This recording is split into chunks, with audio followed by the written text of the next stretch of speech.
2016 সালে যে 22 মার্চ থেকে 5 ধাপে যে ইউপি নির্বাচনটা হয়েছিল, ওই নির্বাচনে দলীয় প্রতীকে প্রথম যে ইউনিয়ন পরিষদ নির্বাচনটা উপজেলার পরে পৌরসভার পরে হয়, সেইটায় অন্তত 116 জন নিহত করেছেন নিজেরা, এটা রেকর্ড আছে।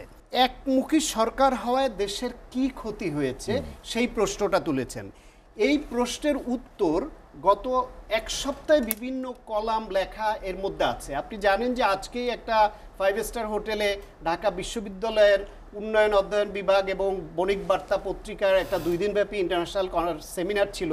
সেই কনফারেন্সে তারা বলছে যে গণতন্ত্রের ঘাটতি বাংলাদেশের নানা ক্ষেত্রে সমস্যা তৈরি করেছে। গণতন্ত্রের এই যে ঘাটতির ফলে ক্ষমতা কেন্দ্রীভূত হয়েছে, যেটা আমি বলেছি, এর অনিবার্য ফল হিসেবে ব্যাংকিং খাত, শেয়ার বাজার, শিক্ষা প্রতিষ্ঠান ও প্রকল্প বাস্তবায়নের সমস্যা তৈরি হয়েছে।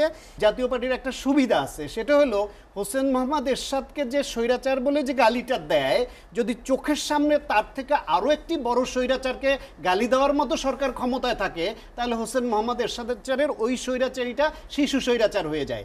ডাক্তার শাকাত হোসেন শান্ত, যেটি নিয়ে আমরা আলোচনা করছিলাম, ফখরুল ইমাম ভাই যেটি বললেন যে বর্জন আসলে সমাধান না, এটা আন্দোলনের অংশ হতে পারত, কিন্তু বিএনপি সেই কৌশলে যায়নি। এটি একটি প্রশ্ন। আর একটি হচ্ছে 7ই জানুয়ারি নির্বাচন এবং এই উপজেলা নির্বাচন, আপনি কি মনে করেন যে একই মডেলে একই কৌশলের কিনা? শোনেন, বর্জন সমাধান কিনা এটা যেই দলের দৃষ্টিভঙ্গি। আওয়ামী লীগ একসময় বর্জনের সমাধান খুঁজেছে, জাতীয় পার্টি বর্জনের সমাধান খুঁজেছে, বিএনপি একাধিকবার বর্জনের সমাধান খুঁজেছে। জাতীয় পার্টির অধীনে নির্বাচনে 86 এবং 88-তে আওয়ামী লীগ বিএনপি উভয়ই বর্জনের সমাধান খুঁজেছে। সুতরাং এটা এক একটা দল এক এক সময় তাদের কৌশল হিসেবে যেটাকে মনে করে ঠিক সেটায় সফলতা কখনো পায়, কখনো পায় না। সুতরাং এটা ওই দলের বিষয়, দৃষ্টিভঙ্গির বিষয়। বরং আমি ওই বিষয়ে আসার আগে ছোট করে 2-3টা জিনিস বলে নেই। আমার আগের বক্তব্যে দাদা বলছেন যে ইউনিয়ন পরিষদের নির্বাচনে আমি যে 116 জন বলছি সেটা জাতীয় পার্টির উপর চাপিয়ে দিয়েছেন।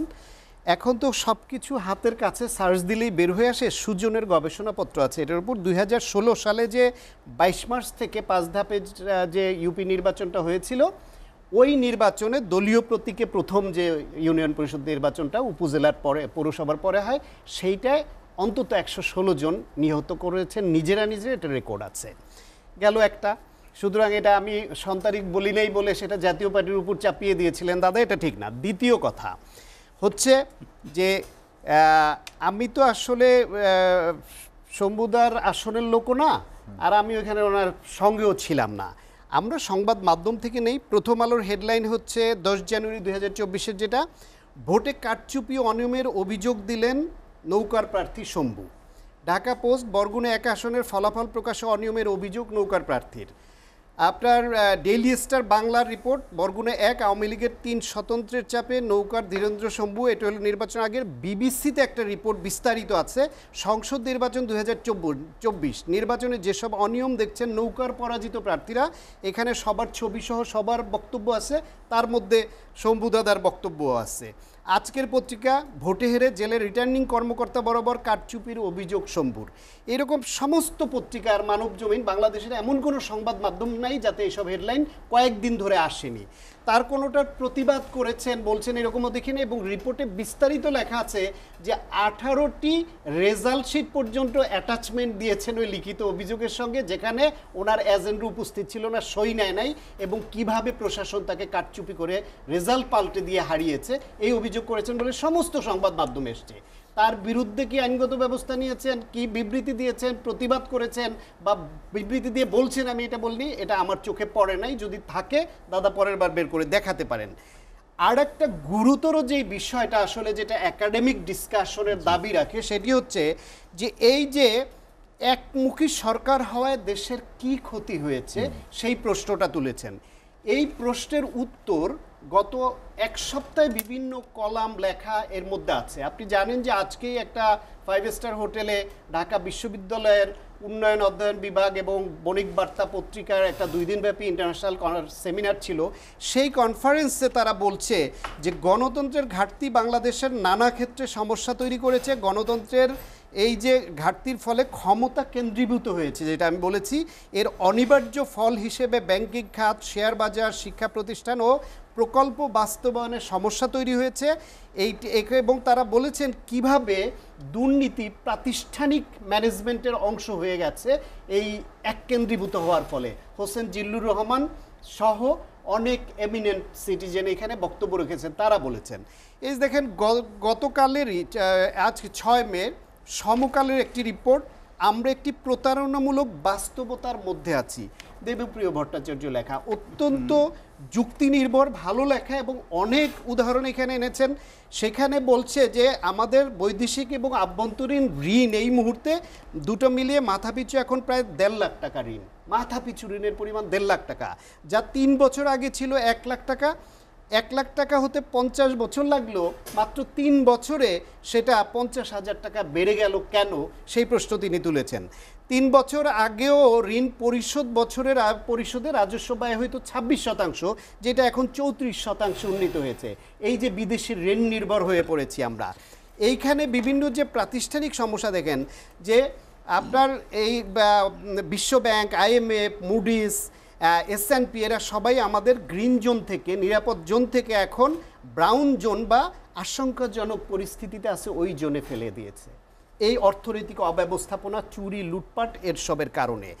বেসরকারি বিনিয়োগ 10 বছরে জিডিপির 23 থেকে 24 আটকে আছে। এটা কেন বাড়ছে না?